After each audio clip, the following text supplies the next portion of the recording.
Bom dia! Hoje eu vou falar sobre o artigo Clustering Adipokinase, Metabolic, Oxidative Stress, and Inflammatory Markers Associated with Cardiovascular Disease Risk in Patients with Metabolic Syndrome. Ou, resumidamente, um artigo sobre síndrome metabólica e risco cardiovascular baseado em biomarcadores. Esse artigo foi publicado na Diabetology and Metabolic Syndrome, um jornal com fator de impacto 3.9 que faz parte da editora Springer Nature.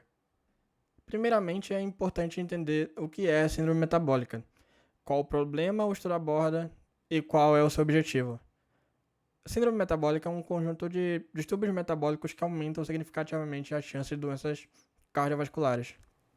Em análises convencionais, cada biomarcador é utilizado de maneira independente. Esse tipo de avaliação falha em refletir adequadamente a natureza multidimensional da síndrome metabólica, ou METS. Esse estudo teve como um objetivo identificar agrupamentos de biomarcadores associados ao risco cardiovascular em indivíduos com METS. Esses agrupamentos incluem biomarcadores relacionados ao estresse oxidativo, inflamação e adipocinas. O método utilizado foi um estudo transversal com 190 adultos entre 20 e 50 anos diagnosticados com síndrome metabólica, no qual foram medidos os níveis de leptina, adiponectinas, visfatina e omentina 1, junto com marcadores de estresse oxidativo e biomarcadores inflamatórios. Foram excluídos desse estudo participantes que haviam sido diagnosticados com doenças que poderiam interferir nos resultados, como doenças cardiovasculares, diabetes, doenças metabólicas, doenças inflamatórias ou pessoas que tiveram cirurgia recentemente. A pontuação de CVRS, ou risco cardiovascular, foi calculada usando uma versão modificada do McMahon Risk Model, que originalmente foi utilizado para identificar mulheres jovens que possam ter disfunção endotelial. E a associação entre conjunto de biomarcadores e CVRS foi avaliada usando Principal Component Analysis, ou PCA, que, muito resumidamente, é uma técnica de estatística usada para reduzir a complexidade dos dados e identificar padrões. A avaliação por meio do PCA foi capaz de identificar 5 componentes que explicam 59,6% da variabilidade dos biomarcadores encontrados na população estudada. Mas o que exatamente isso significa? Valores de biomarcadores, como colesterol, glicose e inflamação, variam de pessoa para pessoa, e os 5 componentes encontrados por meio do PCA explicam 59,6% dessa variabilidade. Mas por que exatamente é importante explicar essa variabilidade? Pessoas não são biologicamente iguais, e essa variabilidade biológica está ligada diretamente ao risco cardiovascular. O desafio é que múltiplas variáveis atuam simultaneamente, o que dificulta a análise isolada. O PCA resolve isso ao organizar essas variáveis em componentes que representam padrões biológicos. Esses 5 componentes correspondem a fatores relacionados ao estresse oxidativo, perfil lipídico, inflamação, adipocinas e glicose.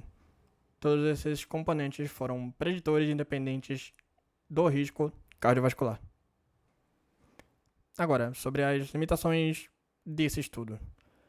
Esse estudo se trata de um estudo transversal, um estudo observacional que analisa dados em um único ponto no tempo, o que dificulta o estabelecimento de relações causais, além dele ter sido realizado com um número limitado de pessoas em uma região específica do mundo.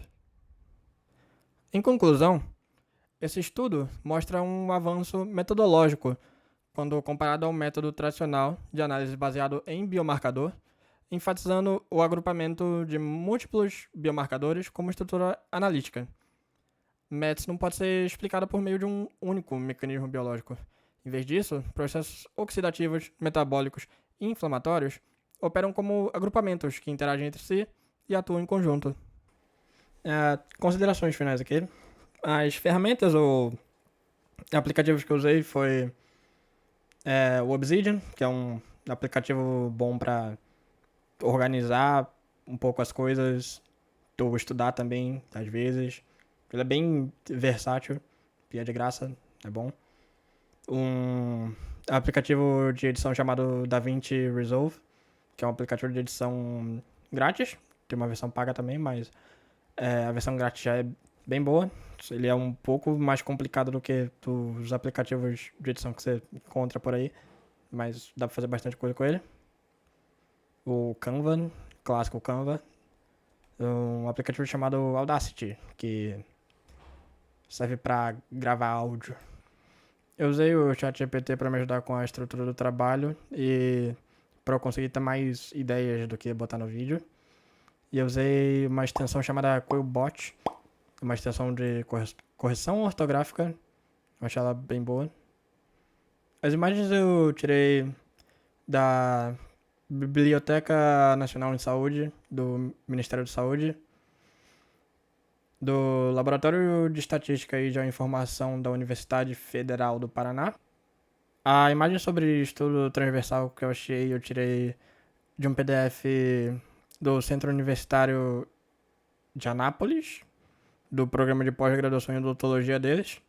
E eu usei algumas imagens que não tinha copyright do Canvas. No geral, eu acho que poderia ter sido bem melhor esse trabalho. Eu não sei fazer slide. Dá pra ver que meus slides é puro texto. Eu simplesmente não consigo pensar em nada pra colocar neles. Eu provavelmente não precisava ter feito um vídeo pra esse trabalho, mas é algo que tava na minha cabeça faz um tempo já, de eu tentar fazer um vídeo como trabalho, explicando coisas. E, sinceramente, eu não sou bom em falar na frente dos outros, então se a professora aceitar esse vídeo, já é lucro pra mim. Eu tentei deixar esse trabalho o menos complicado possível, mas ainda sendo num nível universitário, porque tinha muita coisa sobre muitos tópicos diferentes lá. A coisa mais complicada foi aquela parada do PCA, coisa de estatística que eu nunca vi na minha vida. Uma curiosidade é que o máximo de vezes que eu tive que gravar um áudio foi 6 vezes.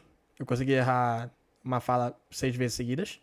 E é aqui que eu termino as considerações finais. Eu espero que vocês tenham aprendido alguma coisa através desse vídeo, porque isso significa que eu fiz um trabalho decente, pelo menos.